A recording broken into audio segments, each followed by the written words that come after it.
Let us study to know and to understand the true nature of God. The topic for tonight is understanding the true nature of God. The objective for this discussion is to equip believers with biblical knowledge of God's nature, leading to a deeper relationship with God and a life transformed by God's character. We need to understand the biblical knowledge of God's nature. Never mind what anybody else has told you about God. Never mind what your pastor has said. When Jesus left this world, when he went back to heaven and said, "Occupy till I return," in the great mandate, which is in Matthew 28, I think, verse 18 to the end, he has said he will send the Holy Spirit. The Holy Spirit will teach us all things. Okay, your pastor for now, but whatever the pastor says to you, whatever teaching you have received from that wonderful pastor who is so eloquent, who has the gift of the gab, and who knows his scripture from front to back and back to front, you are not supposed to use that pastor as your crutch. You are supposed to search the scripture yourself for yourself.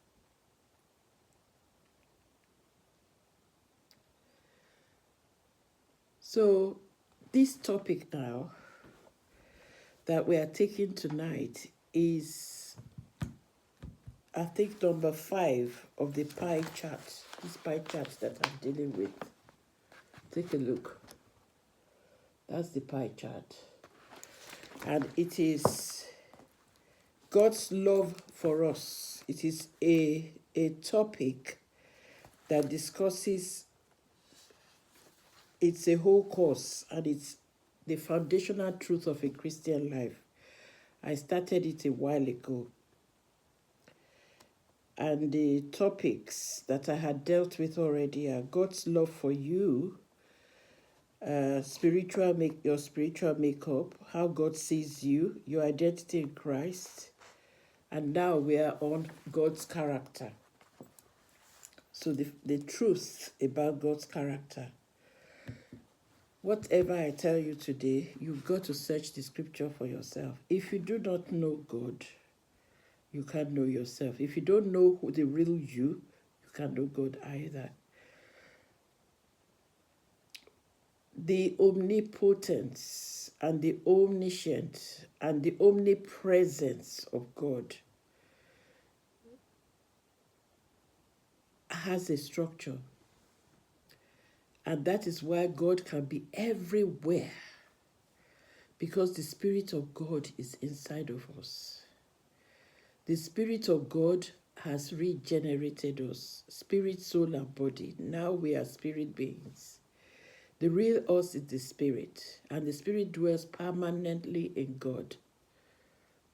Your spirit man is not the Holy Spirit, but your spirit man dwells permanently in God. So there's everything of God your spirit man knows. So, like I talk to people, but when I'm relating to people or dealing with people, once they come to me in the soulish realm, once their discussion is soulish, I have that discernment, and I'll tell them, I say, step back and get into the spirit with me. The only people I will speak to in the soulish, or so in their soul realm, will be people who are not born again, and that will be me evangelizing them. So I will have to explain who they are, spirit, soul, and body, and how the soul really cannot access God, and how the body cannot access God. And that the only aspect of you that can access God is the spirit man. And if the spirit man is separated from God, that is what they call death. That is what the Spirit of God in the Garden of Eden was telling Adam, that you shall surely die. So the death is the separation from God. And the only thing that can bring you back to God, the only sacrifice that has been made, the only job that God has made himself was he came down himself to be a man, to fulfill that which will make us righteous. So in the great exchange, he gave us his righteousness. He took away our sins. And that is in the person or in the body of Jesus Christ, our Lord, our God, and our Master. So now that we are reconciled to God, and our spirit man has been regenerated, so we now know that we are not that body and we are not that soul. The real us is the spirit man. So you deal with me, you deal spirit to spirit. So this teaching tonight is to equip believers with biblical knowledge of God's nature, leading to a deeper relationship with God and a life transformed by his character. So I've written this and I've outlined this teaching. So it's teaching, it's not preaching. So if you really want to gain from this, you take your journal, you take your pen, and you take your Bible. If I give you a Bible passage, you should go in there and check that Bible passage. Any teaching about the true nature of God, or about salvation, or about the Holy Spirit, grace, faith, believing, and so on, must always line up with the scripture. Because there are some preachers who have gone at a tangent. They have their own revelation, and unfortunately they haven't lined it up with the word of God, and they are teaching it. And this is where the doctrine of man has made a lot of people to go astray. So the teaching I'm bringing to you tonight, it's all written, and I'll be doing a lot of reading. But please, you can always go back to this discussion. You can always go back to this teaching. And the people who this teaching will serve are the people who really want to be in fellowship with God, with the Holy Spirit. And I'm coming with you with the Christian perspective. Okay? So let's start. Introduction. The purpose of this teaching, okay? Why understanding God's nature is foundational to our faith. If you understand God's nature, then you're sitting in faith. You can receive the grace of God. You can receive the work of salvation, and you can now start to use the grace of God, that is God's own ability to live your life. And that is when you can say that I am indeed the power and the presence of God, creating everything in my consciousness. When you get to that place, you are now ready to serve the purpose for which God has created you. So, understanding God's nature is foundational to our faith. And the impact of distorted views of God on our relationship with Him, the impact is terrible because it's a distorted view. So we have a wrong relationship with God, and that in itself does not allow us to really enjoy the grace of God, which we ought to fetch by faith, believing, and walking in it.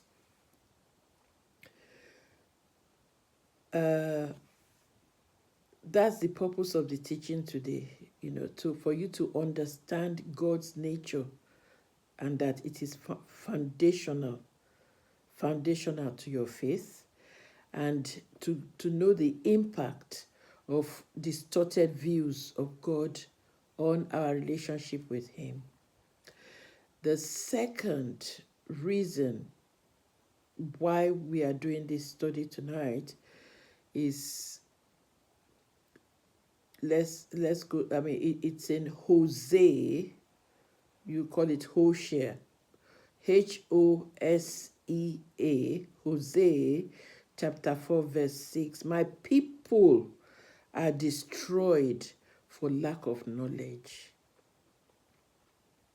So you want to know, this teaching will definitely help you to know. The attributes of God's nature. God is love.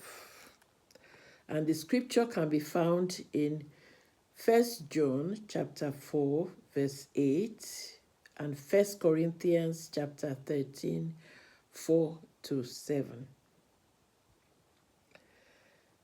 Explanations. God's love is unconditional, is sacrificial, and is eternal. So, shall we go into the scripture? Let me just get my Bible. I sat over there earlier on, and I need to get up and get my Bible. Please bear with me.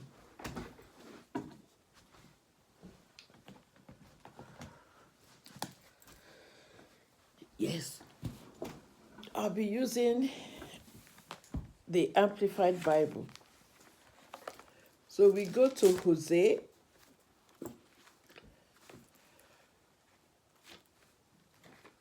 Please bear with me.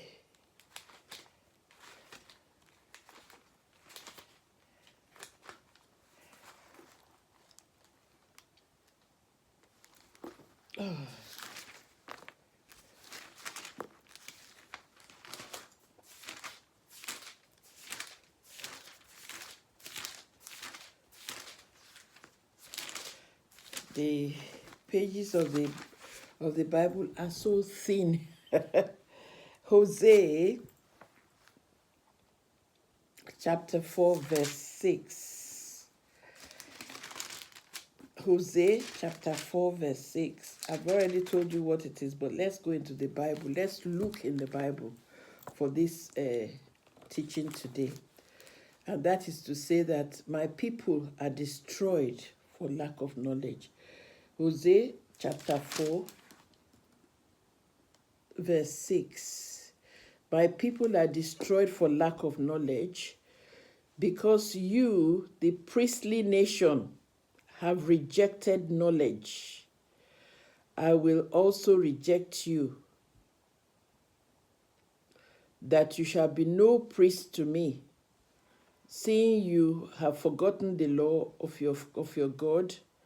I will also forget your children. I didn't mean to read the whole lot of that, but the part that I want you to concentrate on here is my people are destroyed for lack of knowledge. So we want to know the true nature of God and the attributes of God, which I say God is love. If you look for 1 John chapter 4, verse 8, 1 John chapter 4, verse 8.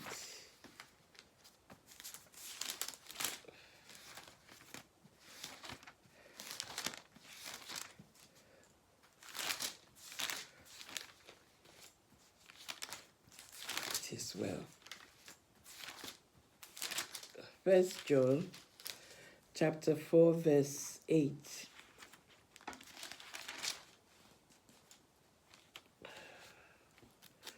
This is like a Bible study, but it is me teaching on the true nature of God. Chapter 4, verse 8. So it says, he who does not love has not become acquainted with God. He who does not love has not become acquainted with God, does not and never did know him, for God is love. Let me read that again. He who does, I'm reading from the Amplified Bible because I prefer to use the Amplified Bible to teach. It really brings home, the true, or, some understanding of the passage that we are reading. So he said he does not love and has become acquainted with God. He who does not love has not become acquainted with God. He does not and never did know God, for God is love. If you don't love, then you are not acquainted with God. You do not know God. So let's put it in the positive terms. When you love unconditionally, then you are actually projecting God. God is working through you because it's the love of God that is shed in your heart that is overflowing to others. Okay? So that's the 1 John chapter 4, verse 8. Now let's look at 1 Corinthians. 1 Corinthians 13. That was my wedding passage. That was the passage that was read my wedding 30 years ago. 1 Corinthians chapter 13, verse 4 to 7. It says, love endures long and is patient and kind. Love is never envious, nor boils over with jealousy. Love is not boastful or vainglorious. It does not display itself haughtily. It is not conceited. It is not arrogant and inflated with pride. It is not rude, unmannerly, and does not act unbecomingly. Love, God love in us. God's love in us.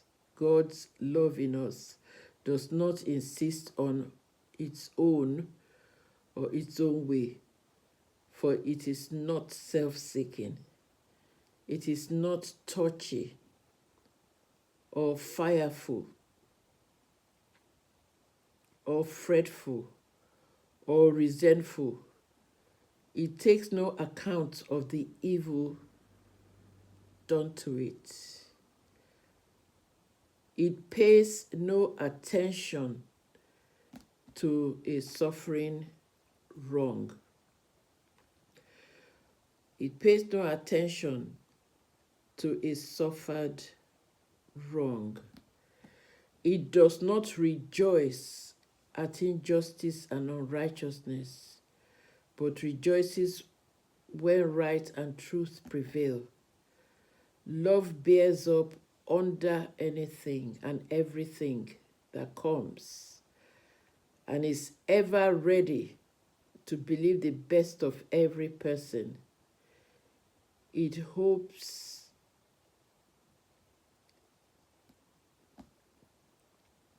are faithless under all circumstances, and it endures everything without weakening.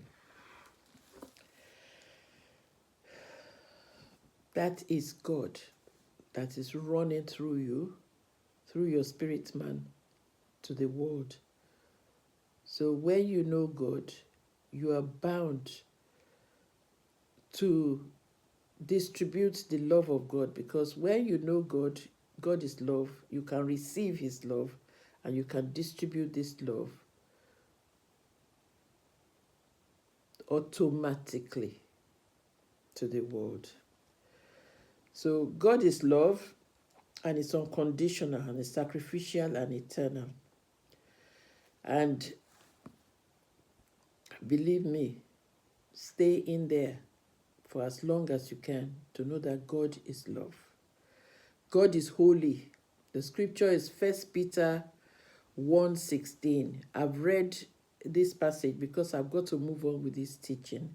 So I will give you the passages. Have you got your pen and your journal?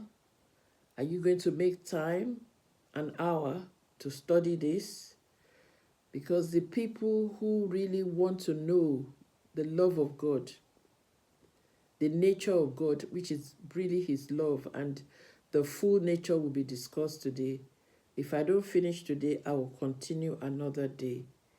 Okay? So take your pen, your journal, and follow this discussion. Like I always say, when I'm doing this kind of teaching, if it is only one person that listens to it and understands it and it becomes real in their life, my job is done. God is ready to save you to the utmost end of the world. And God has sent us there to speak to the world a soul at a time. He is the one.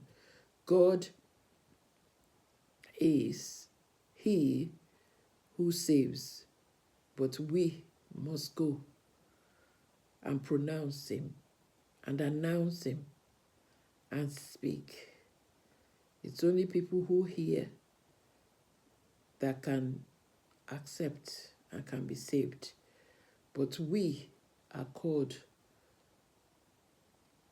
to go and speak to the world. Let the world know God. And tonight, the true nature of God. So God is holy.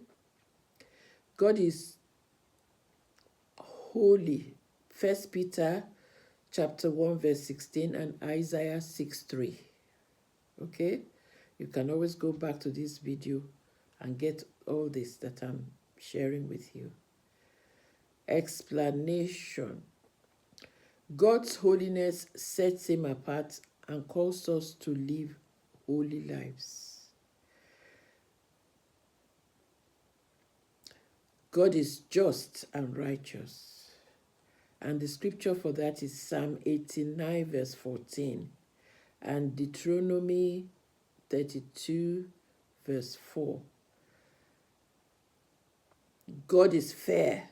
He's upright in all his way. The true nature of God. God is merciful and gracious. The scripture for that is Exodus 34, verse 6 to 7, and Lamentations chapter 3, verse 22 to 23. God's mercy and grace offer forgiveness and favor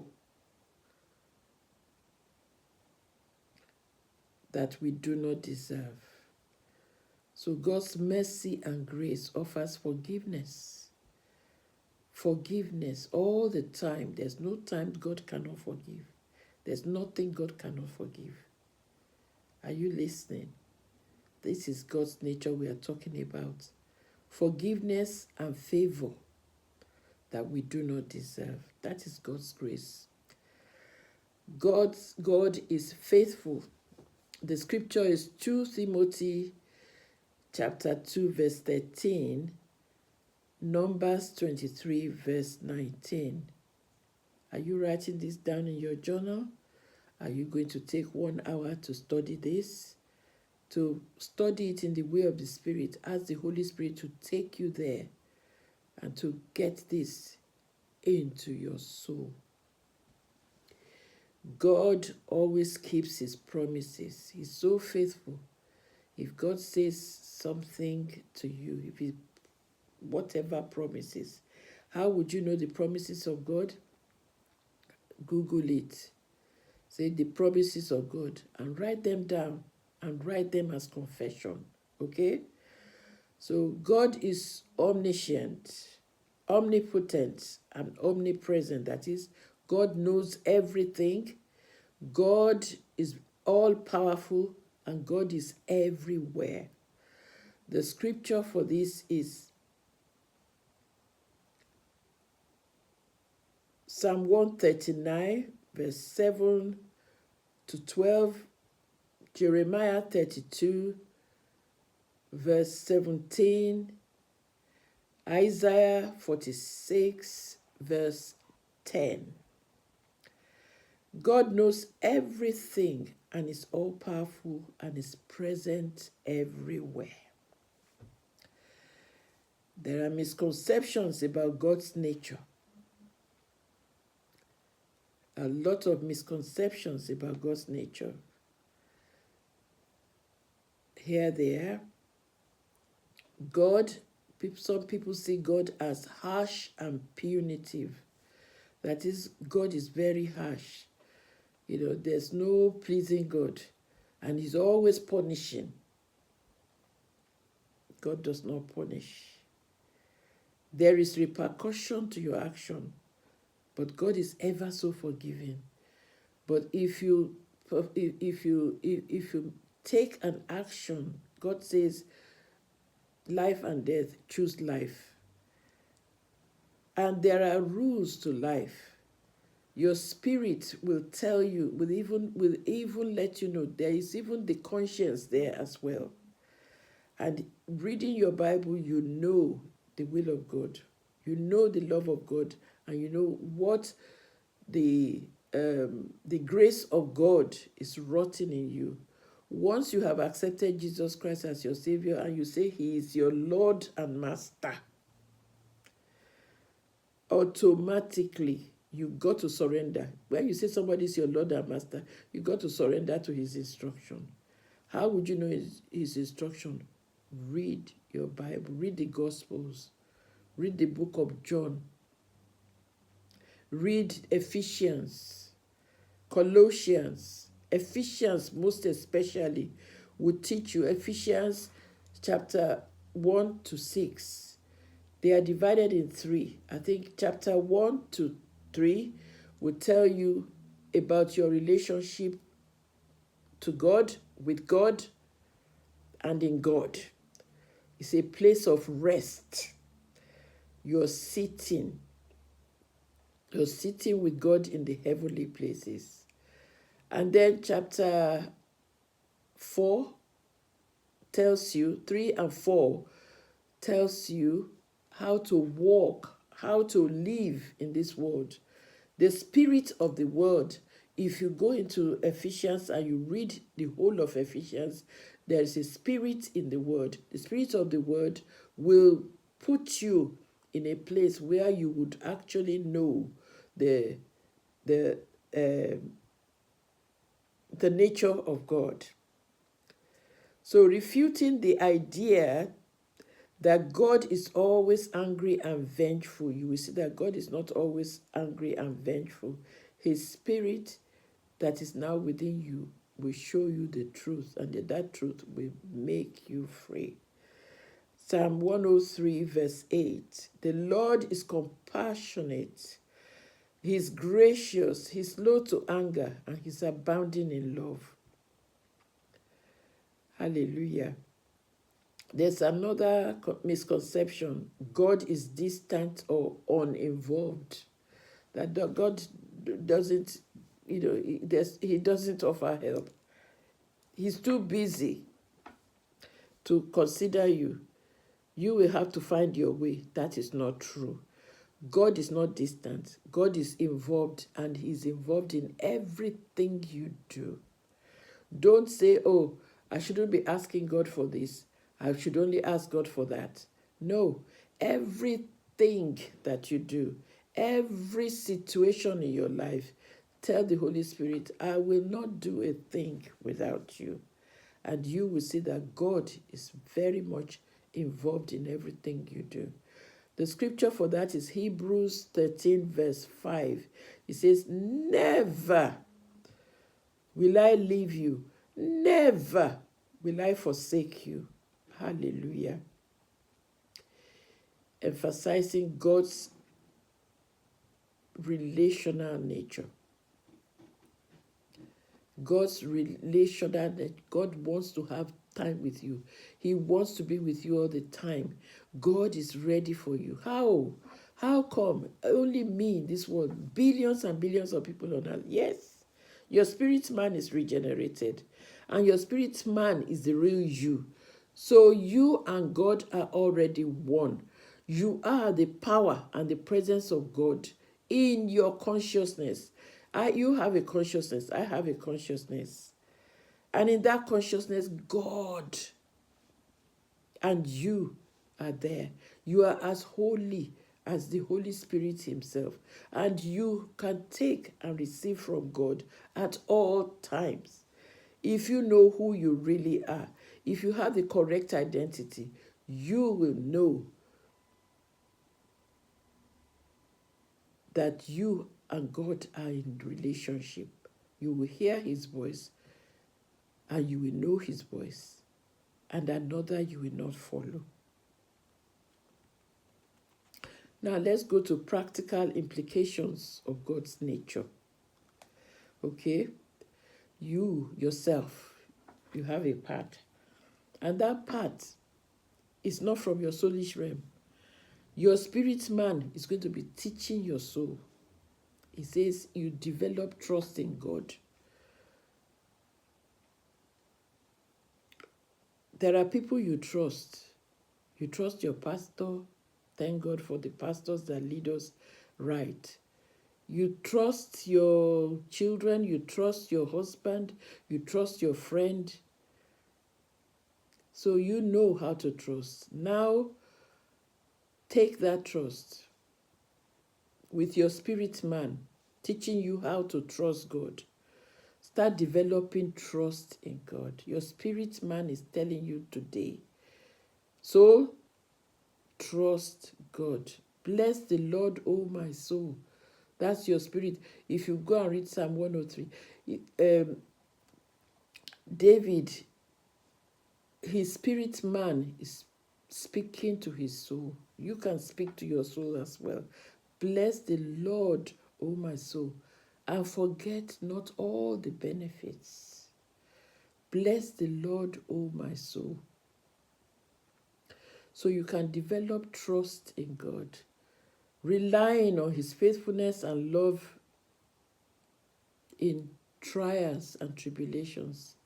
When you have problems, rely solely on him. Let him be the first port of call. Okay? And the scripture for that is Proverbs 3, verse 5 to 6. Now, you should reflect on God's nature. Now that you are knowing God's nature, always go back to remind yourself, oh, this is the nature of God. Living out his love, the love he has shed in your heart. Let it control you. Let the spirit of that love envelop you, control you, possess you. Live out his holiness. Live out the grace that He has poured inside of you, that you have received by faith in your daily lives. The scripture for that is Ephesians 5, verse 1 and 2. Ephesians 5, verse 1 and 2. I hope you remember. Are you writing them down in your journal? Are you going to spend an hour away from everybody to be able to get this teaching about the true nature of God, understanding the true nature of God? There, you should renew your mind. It is up to you to renew your mind. How do you renew your mind? Let your soul surrender to your spirit man. Your spirit man is ready to teach now. You are born again. Your spirit is regenerated. So you are now very, very much connected and glued to God. But the choice is yours. Are you going to go the way of the world, or you are going to hear that voice that keeps talking and never stops talking? My sheep hear my voice, they know my voice, another they will not follow. Renew your mind. Let go of fear. Let go of guilt or false images of God that you might have had before. Let the scripture show you who God is and stay. Say, no matter what, I know who I am now. It's no longer I that lives, but Christ. Galatians 2:20. Always remind yourself that. So the scripture of letting go of fear, guilt, or false images of God, you will find that in Romans 12, verse 2. Okay? So now let's talk about how to grow in the knowledge of God's nature. How to grow in the knowledge of God's nature. You study the Word of God. You study the Bible. You study the Bible. Google whatever topic and it will bring out scripture. And then the scripture will be with cross references. But before you go in, surrender to your spirit man. Surrender totally to your spirit man. Say, my spirit man, take me there. Take me there. Don't let flesh pull me. And don't let those spirits out there that have led me astray many times pull me. I hear your voice. I know your voice. Another I will not follow. Study the Word of God. Focus on passages that reveal God's character. The scriptures that will help you, Psalm 119, the whole of Psalm 119 if possible, or Psalm 119, 105. Okay? Then prayer and fellowship with God. Pray. What they say, prayer is talking to God. Talk to God. He's here with you. He's closer than the air you breathe. Seeking God's presence and guidance. Seek. You say, knock, it shall be opened. Seek, you will find. Ask, it shall be given you. Seek God's presence and guidance. Don't say, bless me, do this, do that. No, the blessing you already have. You've already got it. All you need now to do is seek God's presence and guidance. And in the guidance, all is there. The scripture, Jeremiah 33, verse 3. Then learn from Jesus Christ. Jesus is the perfect representation of God. The scripture is John 14, verse 9. Colossians 1, verse 15. And then fellowship with other believers. Fellowship with other believers. Sharing revelations and encouragements in understanding God. The scripture is Hebrews 10, 24, 25. I would like to remind you that the true nature of God is love. He loves you. God loves you. God loves you. He created you to serve a purpose. You are in ministry. And in ministry, you pray, you fast, all to be able to focus on hearing the voice of God. Once you can learn, if you have any problem or your ministry is not functioning well, or even if it's functioning well, but you just want to be sure you're on the right track, your ministry, your work, your family, your husband, your wife, your friendship, whatever project you have on, you want to be sure you are in the will of God, what do? You ask for the presence of God. You ask for God to speak to you. You ask for a revelation of the knowledge of God. You ask for direction.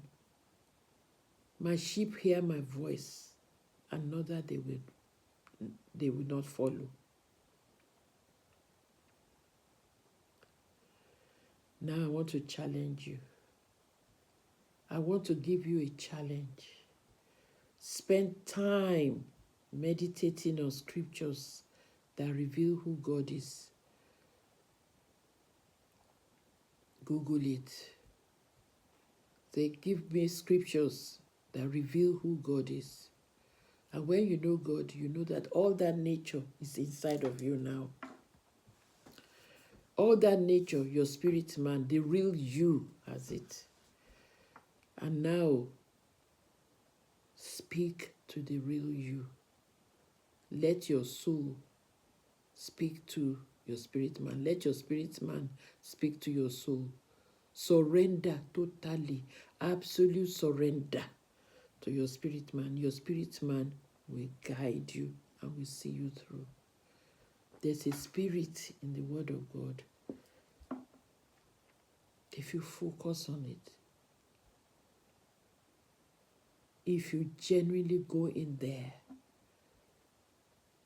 the Word will speak to you. The Word will come to you. You already are born again. And if you are not born again, all you need to do is to realize that Jesus Christ has paid your debt. And you don't need to worry, you don't need to bother, you don't need to worry about the sins you committed yesterday, today, or that you will ever commit. Jesus has taken all that burden away. All he says is accept and agree. Believe that I have taken all that burden away. And now follow me. And how do you follow Jesus? Spend time in the Word of God. Find scriptures. Google it. You will, whatever topic you want, Google will come out with scriptures. We are lucky. We are blessed to have a Google nowadays. The scriptures that you have, pray and be quiet. Focus, pay attention, and listen out to the voice of God. The devil can never come and speak to you when you have already asked God, I want to hear you. Please guide me, help me. Another you will not follow. Spend time meditating on scriptures that reveal who God is. And I want to give you this scripture. John 17 verse 3. He said, now this is eternal life, that they know you. It's the prayer Jesus prayed just before he was crucified. In John, if you want to, if you've got time for another, just if you really genuinely want to get to a place where you are in conversation and hearing the voice of God, go and read the whole of Ephesians. You know how to sit in the heavenly places with God. You know how to walk in this world with God's guidance, and you know how to stand against the powers of the enemy.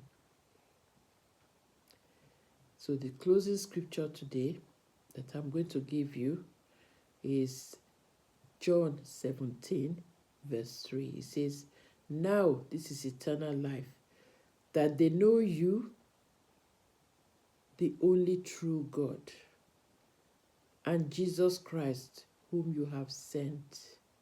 Jesus prayed this prayer for you and me. And this prayer is yours.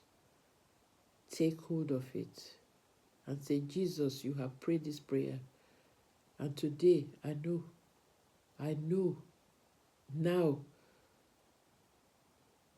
who God is. And even if I don't know, I'm going to sit down. I'm going to take that 1 hour to find out.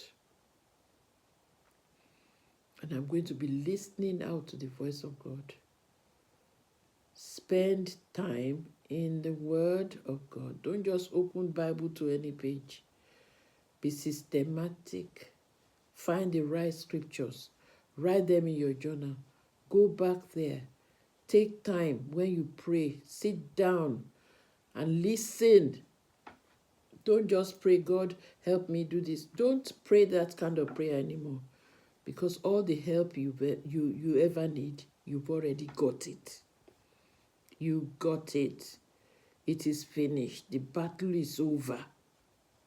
Wake up. Enjoy the grace of God. The grace of God that takes all your sins away that you will ever commit, you have committed and you are committing. All those sins are no longer accounted to you, because you have made Jesus your Lord and Savior, your Master. And if you say you've made Jesus your Lord and Master, are you not to obey him? I pray for you today that the power of obedience, the power of surrender, that you will know now that you are in Christ, and you will walk in Christ henceforth, and you will know how to converse and how to be able to take your matter to God, and for God to give you directives every step of the way henceforth, in Jesus' name. Minute by minute, in every way, Jesus is living big in me. Jesus is living big in you. And minute by minute, in every way, you hear the voice of God, and you hear him, you know him, you obey him, and you surrender easily henceforth, in Jesus' name. God bless you, and I'll be with you next week. The topic for next week will be understanding your spiritual authority. Understanding your spiritual authority. I look forward to seeing you then. God bless you. I love you.